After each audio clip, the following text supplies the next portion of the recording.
I'm a black man. People look at me and say, yeah, that's a black man. Okay, you know it. I know it too. You about to get it in there, so Stiggers? I'm trying. Okay, she's trying to put Jahari's window on the screen so you all can look at it as to what I'm talking about. So it's a window or look into self-awareness, who you are as a person, and how you expand upon who you are, how you get to know somebody, such as there's the hidden self. There's things that I know about me that other people do not know. And they know they get to know these things on a need to know basis. Such as when we first started dating, of course, I already knew her name. I knew her name from long ago. But I didn't know her number. I didn't know her address. So those things had to be revealed. Those were things that Sister Stiggers knew that I did not know. Okay, what's your phone number? I like that song, what your name is. What your name is. Hey, I had to find those things out. They were hidden to me. She hid that part of herself until she was ready to share them. When she shared them, then now both of us know your phone number. Matter of fact, our numbers were similar. Sure. I still remember. My mom still got the same number. 706-645-2620. And yours was 706-645-2625. I still remember that number. I remember that number. And so what are you saying, Reb? That's the hidden self. Things that we know about ourselves that other people don't know, but we share those things and it becomes the open area. Now both of us know those things. That's how you get to know people. You share things with them that they do not know. Now, here's the hidden area. I'm going somewhere with this. Stay with me. I'm only going to do 3 pains. I'm not going to the unknown, but I got to go to the blind pain, the blind self. That's things that she knows about me that I do not realize myself. Happens all the time. Let's say we might be eating and I get something, a smudge, a crumb on my mouth. I can't see it. It's there. I trust her to tell me the truth. Daddy, Mike, Reverend, preacher, there's a crumb right here. Wipe it off. But I don't want you going around with crumbs on your mouth. Hey, there's something, there's a hole in your pants right on the side. She can see it. I cannot. There's something on the back of your dress. I can see it. She cannot. She's not aware of these things. It becomes more personal when we tell one another things about ourselves, the interpersonal things about ourselves that we do not realize and that we are not aware of. Case in point. Whenever Abraham felt that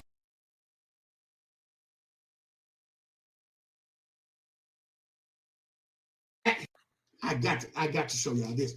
Whenever Abraham felt that his life was in danger, he started lying. See, now that reminds us, y'all remember Drumline? Our favorite part in Drumline. We share this with our kids because I believe it was Nick, what's his name? Nick Cannon. Nick Cannon said, can't nobody do me. He was telling Dr. Lee, can't nobody do me. That's why you broke. That's what got me down here. What I do got me down here in the first place. And then Dr. Lee said, no, lying got you down here. Which was true. He lied about his abilities to read music. Whenever Abraham feared for his life, he would begin to lie. He did it in Egypt, and now that he was in Gerar, he did it again with King Abimelech. He lied and used the same lie. Sarah is my sister and not my wife. What you think about that? Yeah. What if I went around telling somebody, yeah, this is my sister? Well, if I went around saying, I can't paste it in there. if I went around saying that Sister, other people think, say, that sure is a nice looking woman. Well, since Reverend Stiggers cannot be with her and they be a couple, then I might as well. And that's what Abimelech thought. So we got to read them. We got to read that and share them. Maybe we'll be able to get that across a little bit later. But for right now, I want you to know that there's the blind self, the blind parts. This was blind to Abraham. Abraham didn't realize Sarah could have shown him his blind spot. You got a blind spot, baby. Your blind spot is whenever your life is in danger or you fear for your life, you want to lie and tell people that I'm your sister. And it did not work in this case as well. Mm-hmm. All right. Got it? Hold on. Ready? Just about. Wait just a minute. Okay, let's see if this works. Well, we're back through with that. Well, Portion. okay. You ready for me to read? Yes. Okay, I keep trying to paste it into the thing, but It'll be okay. It won't go in there. I don't know if it's too big to put in. What? It is. All right, so I don't have a small. He waited till the last minute to tell me to do it. See, I could have copied made it small where I could put it in, but it won't fit. All right, verse 4. But Abimelech had not come near her, and he said, Lord, wilt thou slay also a righteous nation? Said he not unto me, she is my sister. And she herself said, he is my brother. She even lied. In the integrity of my heart and innocency of my hands have I done this. And God said unto him in a dream, yeah, I know that thou didst this in the integrity of thy heart, but I also withheld thee from sinning against me. Therefore suffered I thee not to touch her. Now, therefore, restore the man his wife, for he is a prophet, and he shall pray for thee, and thou shalt live. And if thou restore her not, thou know thou that thou shalt surely die, thou and all that are thine. I can get it in a minute. Therefore, Abimelech rose early in the morning and called all his servants and told all these things in their ears, and the men were sore afraid. Mm-hmm. Then Abimelech called Abraham and said unto him, what hast thou done unto us? And what have I offended thee? What hast thou done to us? And what have I offended thee that thou hast brought on me and on my kingdom a great sin? Mm-hmm. Thou hast done deeds unto me that ought not to be done. And Abimelech said unto Abraham, what sawest thou that thou hast done this thing? And Abraham said, because I thought surely the fear of God is not in this place, and they will slay me for my wife's sake. Uh-huh. And yet indeed she is my sister. She is the daughter of my father, but not the daughter of my mother, and she became my wife. Mm-hmm. And it came to pass when God caused me to wander from my father's house, that I said unto her, this is thy kindness which thou shalt show unto me at every place whither we shall come. Say of me, he is my brother. This is verse 13. Okay. Verse 14, and Abimelech took sheep and oxen and men servant and woman servant and gave them unto Abraham and restored him Sarah, his wife. It took all of that because God was not going to let Abimelech go into Sarah, because that would have interfered with the promise and purpose that God had for Abraham and Sarah, which was originally Abraham. Now, what does that do? Sinful acts. Another measure of faith that we have to realize is that, here's a lesson: sinful acts can turn into sinful habits and sinful patterns. You do it one time, that's one thing. But if you do it over and over and over again, that becomes habitual. I was saying Sunday, it takes a long time to develop some habits, whether good or bad. And bad habits are hard to break once they are in your spirit. And so what are you saying here, Reverend? I'm saying his sinful act of lying had turned into a sinful pattern. And he had this pattern. Whenever he suspected that his life was in danger. God helps us with temptations. Mm-hmm. God is an expert with temptation. What does it say about that? What does it say about that? If you resist the devil, he will flee from you. Mm-hmm. Yeah, there is no temptation that no one else has already gone through. There's no new temptation on the sun. Somebody has gone through what you're going through right now. Knowing this, that God always offers us an escape route, some kind of way of dealing with temptation. Mm-hmm. And see, temptation ain't nothing but some tests, and a bunch of tests just make you stronger the next time. Whatever door, whatever window that sin has to come through in order to get through you, close it off. Shut it down. If you know that's a temptation, why leave that window open? Why leave that door open? If you know can't nobody lay money down in front of you, okay, you see some money. Whose money is this? Yeah. If you know you got stick at, whose money is this? Okay, you don't need to be the treasurer if you got a problem with money. That makes sense? Yeah. Yeah. Don't allow that temptation to come upon you. If it's looking at the wrong thing, don't be in that place where you're gonna see the wrong thing. You know, there's a whole lot of websites that are just devastating to some people. And they have to go to those websites. And it's showing them all kinds of things. Let me tell y'all something. More preachers got in trouble because of pornography. Why? Because they left that door open. The algorithms are in force. Whatever you look at, it will show you more of it. Yeah, it will. Whether you want to see it or not. That's why you listen. If it's something you thought I saw on Facebook, I didn't see it. And I used to wonder when it first came out. I used to wonder why Facebook would always show me fights. I mean, folks fighting everywhere. I saw my niece fight. I'm like, what is this? Because I looked at it one time. I looked at it and said, oh, he wants to see some fights. And I'm all across America, world star fights. I just stopped looking at it. And now it doesn't show me fight. It shows me carpentry. It shows me ways to manage my garden. It shows me ways to organize myself, but not fights.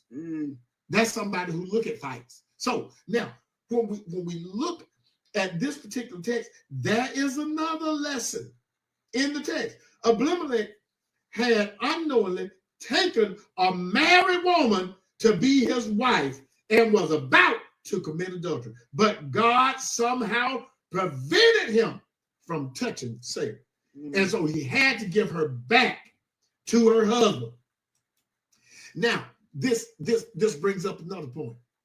There are things that God, with our knowledge, that God did, and we know it was nobody but God. But what about things, Sister, that God is always doing? He's protecting us. He's watching over us. He's working things out for us, and we don't even know about it. It works both ways, y'all. It works both ways. And I'm so glad that it does. Sometimes we can detect when God is working, and other times we don't, but God is still working.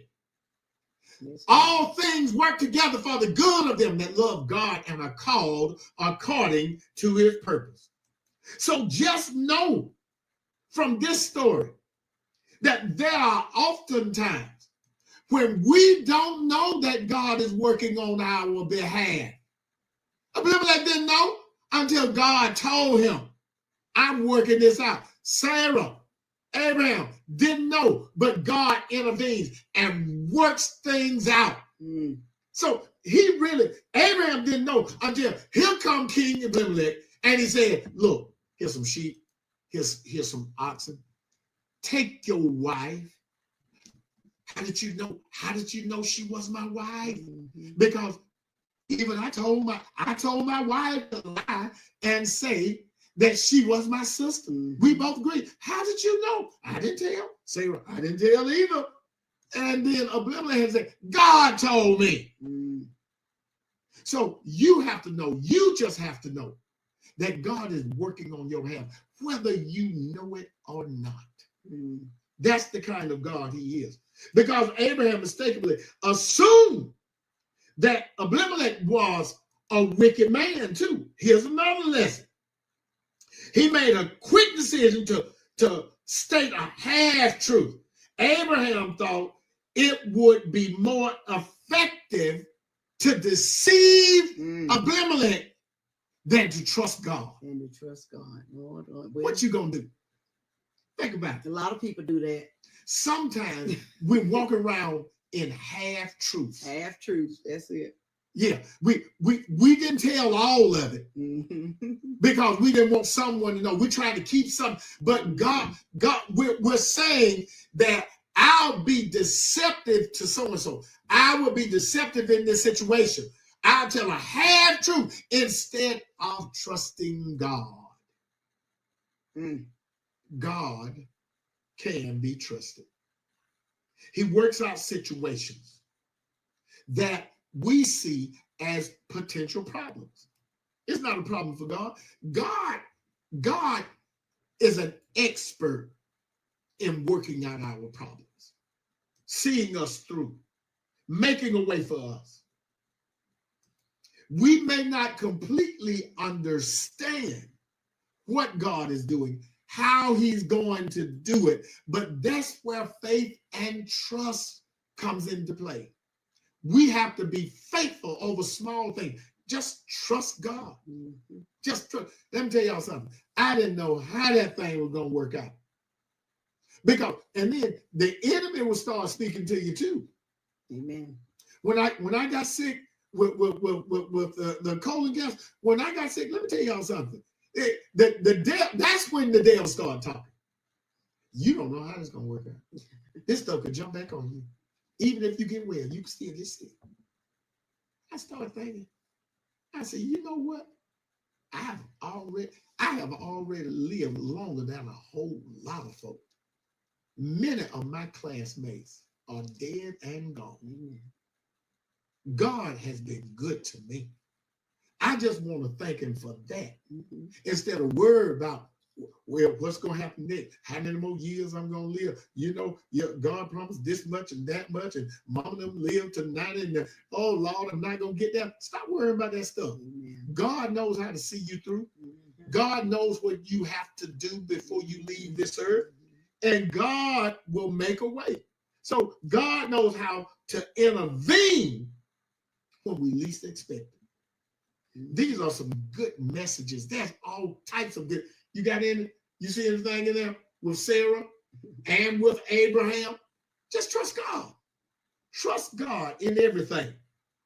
Why did God punish Abimelech when he had no idea that Sarah was married? Keep reading from 14 on. And Abimelech took sheep and oxen and men servants and woman servants and gave them unto Abraham and restored him Sarah his wife. And Abimelech said, behold, my land is before thee. Dwell where it pleaseth thee. And unto Sarah he said, behold, I have given thy brother 1,000 pieces of silver. Behold, he is to thee a covering of the eyes unto all that are with thee, and with all other. Thus she was reproved. So Abraham prayed unto God, and God healed Abimelech and his wife and his maidservants, and they bare children. For the Lord had fast closed up all the wombs of the house of Abimelech because of Sarah, Abraham's wife. Okay, God would not let this man prosper. He would not let him prosper because he had Sarah in his household. So that was his punishment. And he saw it, and God spoke to him and told him. So why did he do that? Even though Abimelech's intentions were good, as long as Sarah was living there, God was going to make sure that his promise was going to come to fruition. God's still working out his plan. Now, when we do things that are not pleasing to God, we still have to face the consequences. Yeah. Even though God still works it out for our good. Yeah.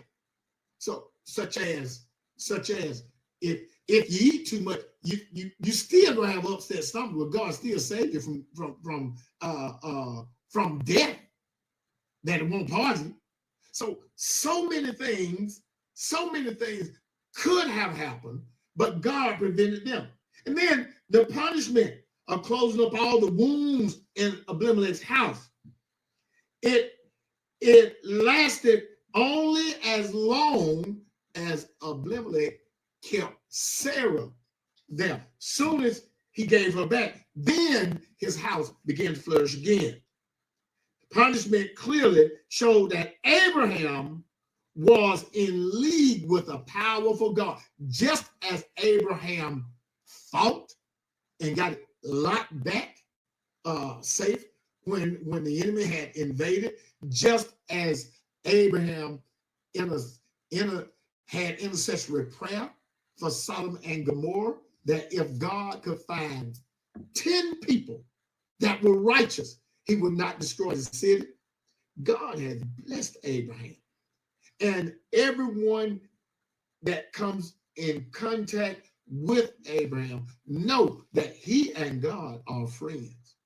Why mess with Abraham? So this is a wonderful story about how God can be trusted. And he keeps proving himself over and over again, even when Abraham feared for his life. And instead of trusting God, he decided to deceive two kings. Now, he's a good man, but he still has some flaws. Mm-hmm. Just like a lot of folk I know. Good people, but we still got flaws, y'all. All right. So now comes the promise. We'll go to chapter 21, Genesis chapter 21. Y'all see this story coming together? The story is coming together, and the story is giving us stories within the story. It's giving us faithful messages within the story. We got to trust God instead of deceiving one another. Well, there's a lot of that going on there. We've got to make sure that instead of working things out for God, trust that God knows best and that God will provide a way. So here it is, chapter number 21. And let's see God come through with his promise. And the Lord visited Sarah as he had said, and the Lord did unto Sarah as he had spoken. For Sarah conceived and bare Abraham a son in his old age, at the set time of which God had spoken to him. And Abraham called the name of his son that was born unto him, whom Sarah bare to him, Isaac. Mm-hmm. And Abraham circumcised his son Isaac, being 8 days old, as God had commanded him. And Abraham was 100 years old. And when his son Isaac was born unto him, and Sarah said, God hath made me to laugh, so that all that hear will laugh with me. And she said, who would have said unto Abraham that Sarah should have given children suck? For I have borne him a son in his old age. And the child grew and was weaned, and Abraham made a great feast the same day that Isaac was weaned. And go ahead, keep going. And Sarah saw the son of Hagar, the Egyptian, which she had born unto Abraham, mocking. Okay, stop right there. We're gonna, cause that's gonna get into Sarah doing one other thing, putting him out of his house. But listen, we're a long ways from chapter 12. It took to chapter 21 and a whole number of events for God to bring his promise to fruition. Was it God's delay? Or was God delaying so that Abraham and Sarah could mature enough to accept and receive this promise? Sometimes you're not waiting on God. Sometimes God is waiting on you. Sometimes we want things quick, fast, and in a hurry. We live in a microwave generation where we think it ought to be done instantly and right now. Let me tell you something. We can't hurry God. God works in his own timing, and God's timing is so much better than our own. I'm looking at chapter 12. Now the Lord has said to Abram, get thee out of thy country and from thy kindred and from thy father's house unto a land that I will show you, and I will make of thee a great nation. I will bless thee and make thy name great, and thou shalt be a blessing, and I will bless them that bless thee. I will curse them that curse thee. We're a long way from that. In chapter number 21, this promise of this great nation gets its start. This is just the beginning now. We got to understand, this is just the beginning. This is one baby. This is one child. But this is this, and see, God has to work it out so that they will understand. This is the way that Abraham and Sarah understand. How can I be made a great nation? I don't even have an heir. That was their complaint. How can I be the father of a great nation, and they are as numerous as the stars in the sky, the sands, pebbles of sand on the beach? How is it that I can be all of that? My name be great, and you bless those that bless me. You curse those that curse me. How can that be? I don't even have an heir. Well, here's the heir. His name is Isaac. That is not the end. That is only the beginning.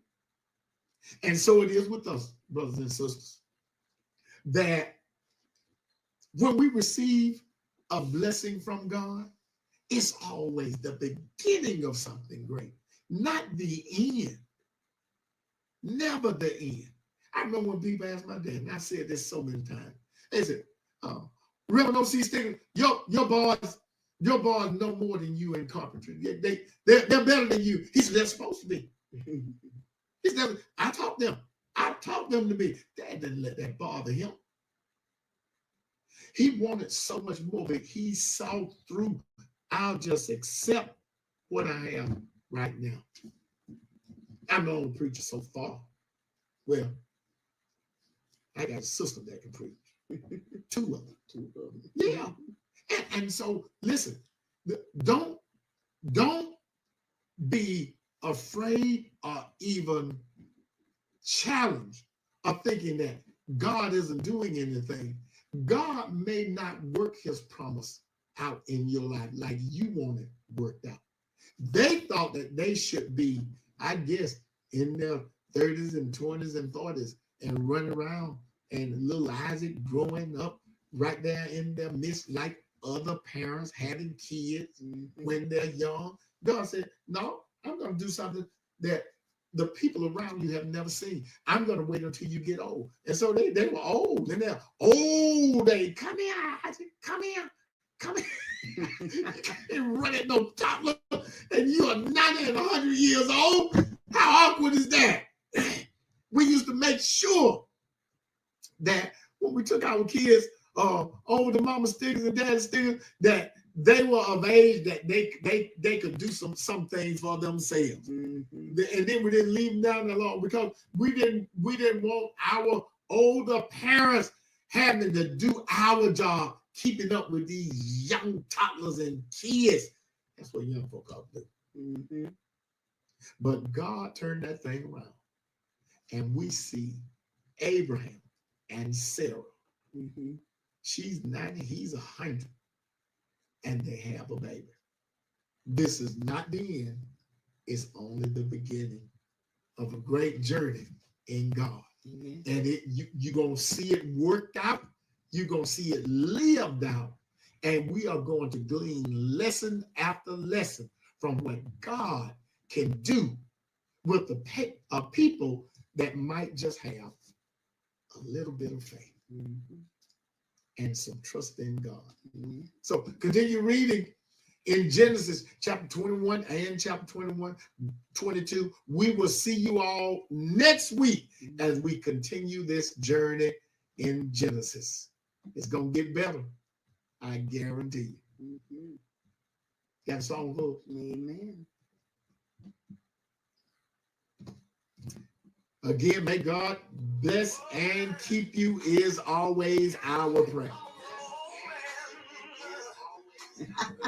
Sorry.